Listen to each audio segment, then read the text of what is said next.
ஒவ்வொரு நாளைக்கும் காலங்களும் சூழ்நிலைகளும் வாழ்க்கை தன்மையும் மாறிட்டே தான் வருது. அந்த வகையில ஒவ்வொருத்தருடைய லைஃப் ஸ்டைலும் மாறிட்டு வருதுன்னு கண்டிப்பா சொல்லலாம். குறிப்பா அவங்களோட உணவு பழக்கவழக்கங்கள் ரொம்பவே மாற்றம் அடைஞ்சிட்டு வருது. ஃபாஸ்ட் ஃபுட், கண்ட நேரத்துல கிடைக்கிறத சாப்பிட்றது, நொறுக்கு தீனி இதெல்லாம் ஒரு மனுஷனோட ஆரோக்கியத்தை கெடுக்குது அப்படின்றத நம்மள நெறைய பேருக்கு தெரியறதே இல்ல. குறிப்பா அடுத்த தலைமுறையத்துக்கு தெரியறதுக்கு வாய்ப்பே இல்லாம போயிடும் போல. ஊட்டச்சத்தான உணவு அப்படின்றதையே மக்கள் மறந்துட்டு வராங்க.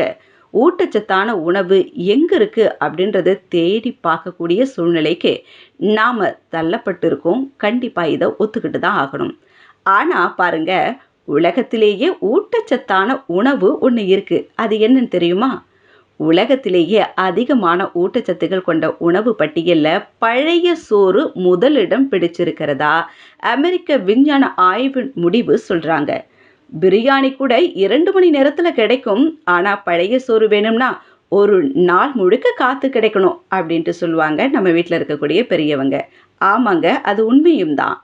சோற்றுல நீர் ஊற்றி 15 மணி நேரத்திற்கு பிறகு தான் நம்ம அதை சாப்பிடணும். அதாவது சாப்பாட்டுல தண்ணி ஊத்துனதுலேருந்து அந்த 15 மணி நேரம் அந்த நேரத்துல தான் நம்ம சாப்பிடணும். அதுக்கப்புறம் ரொம்ப நேரம் எடுத்து அதை சாப்பிட்டோம்னா அது ஒரு வேஸ்ட் ஃபுட் அப்படின்றதே மருத்துவர்களே சொல்றாங்க. அப்படி என்ன இருக்கு இந்த பழைய சோறுல அப்படின்னு நினைக்கிறீங்களா? இப்ப பாருங்க, வடித்த சாதத்துல 3.4 மில்லிகிராம் இரும்பு சத்து இருக்குது அப்படின்னு நம்ம வச்சுக்கலாம்.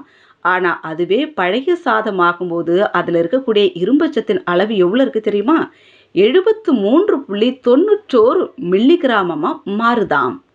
ஸோ எவ்வளோ டிஃப்ரெண்ட் பார்த்தீங்களா? வடிச்ச சாதத்தில் இருக்கிறது 3.4 மில்லிகிராம். ஆனால் அது பழைய சாதமாகும்போது 73.91 மில்லிகிராம். எவ்வளோ வித்தியாசங்கள் ஆக்கப்படுது பார்த்தீங்களா? ஸோ அப்போ எவ்வளோ இரும்பு சத்து கிடைக்குதுன்னு பார்த்தீங்களா? நமக்கு வடித்த சாதத்தை காட்டிலும் இது பழைய சாதமாகும்போது எவ்வளோ அளவான இரும்பு சத்துக்கள்லாம் கிடைக்குது. இன்னைக்கெல்லாம் இருக்கக்கூடிய நிறைய பேருக்கு, குறிப்பாக லேடிஸ்க்கு சொல்லவே தேவையில்ல, இந்த இரும்பு சத்து குறைபாடு நிறையவே இருக்குது. கால்சியம் குறைபாடுன்னு சொல்கிறாங்க, அயன் குறைபாடுன்னு சொல்கிறாங்க. அதுக்கு எவ்வளோ சிரப் சொல்கிறாங்க, எவ்வளோ ஃப்ரூட்ஸ், இப்படிப்பட்ட ஃப்ரூட்ஸ் இதெல்லாம் வாங்கி சாப்பிடுங்க, அதெல்லாம் வாங்கி சாப்பிடுங்கன்னு சொல்கிறாங்க. ஆனால் பழைய சாதத்தில் பாருங்கள், ரொம்ப ஈஸியாக ரொம்ப எளிமையாக நம்ம கஷ்டப்படாமலே வந்து வீட்டிலே பாருங்களேன் எந்த அளவுக்கு இரும்பு சத்து நிறைந்த ஒரு ஆகாரம் நமக்கு கிடைக்குதுன்ட்டு. ஸோ பழைய சாதம் சாப்பிட்டா தூக்கம் வரும், உடல் பருமன் உண்டாகும் அப்படின்லாம் சொல்லுவாங்க. இது உண்மையே இல்லைங்க. கண்டிப்பாக இது எல்லா உணவுக்கும் பொருந்தக்கூடியது. பொதுவாகவே சாப்பிட்டாலே தூக்கம் வரும்னு சொல்லுவாங்க. பழைய சாதத்துக்கு மட்டும் இது விதிவிலக்கில்ல. பொதுவாகவே எல்லாருக்குமே சாப்பிட்டா தூக்கம் வரும். ஸோ சாப்பிட்ட உடனே தூங்கினா உடல் பருமன் ஆகணும். இது காமனான ஒரு விஷயம்தான். பழைய சாதத்துக்கு மட்டும் குறிப்பாக சொல்கிறது வந்து இது ஒரு தவறான விஷயம் அப்படின்னு தான் சொல்லக்கூடியது. அது பழைய சாதத்திற்கு அப்படின்ட்டு இது ஸ்பெசிஃபிக்காக சொல்கிறது, இந்த பழைய கலாச்சாரங்களை வந்து நிறைய பேர் மறந்துட்டு வராங்க. அதில் இருக்கக்கூடிய உண்மை தன்மையை அறியாமல் இருக்கிறாங்க அப்படின்றது தான் இந்த இடத்துல நம்ம பதிவு பண்ணி ஆகணும். அந்த காலகட்டத்தில் இருந்தவங்க எல்லாருமே இந்த பழைய சாதம், பச்சை மிளகாய், சின்ன வெங்காயம் இதெல்லாம் வச்சு சாப்பிட்டுட்டு போயிட்டு தான் கட்டுக்கோப்பான உடல் வலிமையை பெற்றிருந்தாங்க. ஆனால் இப்போ இருக்கிறவங்க பாருங்கள், காலையில் ஹரிபரியாக எது கிடைக்குதோ அதை சாப்பிட்டுட்டு இட்லின்றாங்க, தோசைன்றாங்க. ஒரு சிலர் மார்னிங் பிரேக்ஃபாஸ்ட்டே நான் சாப்பிட்றதில்ல அப்படின்ட்டு வேற மார்த்தட்டி வேற சொல்லிக்கிறாங்க. இது உண்மையிலே உடல் நலத்துக்கு கேடான விஷயம் அப்படின்றது நிறைய பேருக்கு தெரியறதே கிடையாது. ஆனால் பழைய சாதத்தில் இவ்வளோ நன்மைகள் இருக்குது. பழைய சோறுல வேற எந்த உணவுலையும் கிடைக்காத விட்டமின் B6, B12 ஆகிய தாதுக்கள் அதிக அளவில் நிரம்பி இருக்குது. இவ்வளோ விட்டமின், இவ்வளோ அயன் இருக்கக்கூடிய உணவு வேற ஏதாவது இருக்குமா? கண்டிப்பாக கேள்விக்குறிதான்.